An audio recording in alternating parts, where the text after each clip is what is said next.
فقال الله تعالى في القرآن الكريم أعوذ بالله من الشيطان الرجيم بسم الله الرحمن الرحيم اتقوا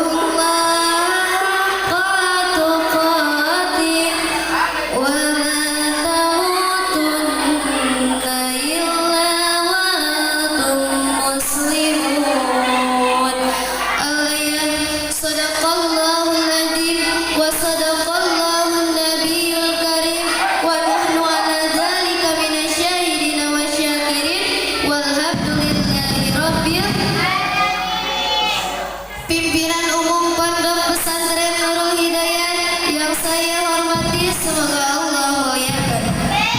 Dewan Kiai, guru kita semua yang saya hormati, semoga Allah muliakan.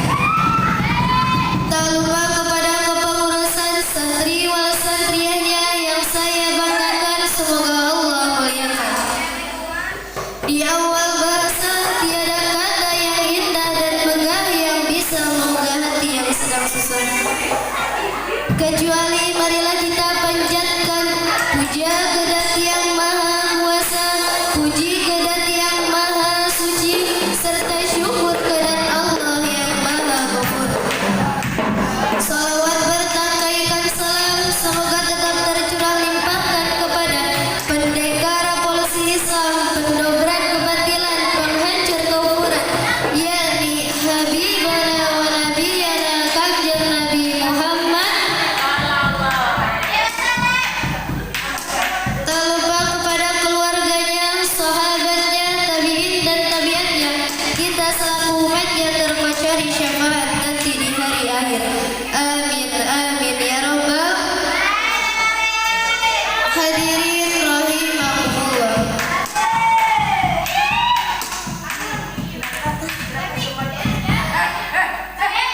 Pentingnya bertakwa kepada Allah Subhanahu wa taala dan adalah yang sangat penting kita perhatikan, sehingga insya Allah berdirinya saya di sini akan membawakan tema yang berjudul takwa.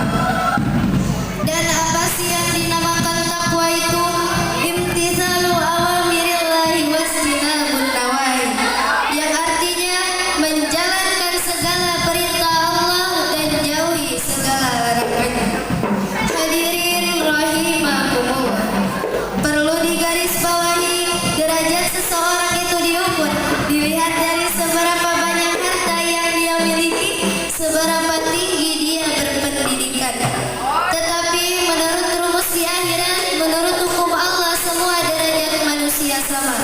Namun ada satu hal yang membedakannya, yaitu ketakwaannya kepada Allah Subhanahu wa taala. Hadirin rahimakumullah. Maka dari itu kita sebagai orang muslim dianjurkan untuk bertakwa. Takwa di sini tidak hanya mencakup dalam satu waktu, dalam arti harus konsisten istiqomah terus menerus, sehingga Kanjeng Nabi menjelaskan dalam hadis ittaqullaha itu makunta, yang artinya bertakwalah kalian kepada Allah Subhanahu wa taala di mana saja dan kapan saja. Hadirin rahimakumullah. Jadi kesimpulannya, takwa merupakan landasan utama kita dalam menjalani kehidupan, baik dalam ibadah ataupun muamalah. Mudah-mudahan kita selaku umatnya terpacari syafaat nanti di hari akhir. Amin amin ya rabbal alamin. Cukup sekian dari saya, mohon maaf bila ada salah. Wabillahi taufiq wal hidayah. Wassalamualaikum warahmatullahi wabarakatuh. Waalaikumsalam warahmatullahi wabarakatuh. Terima kasih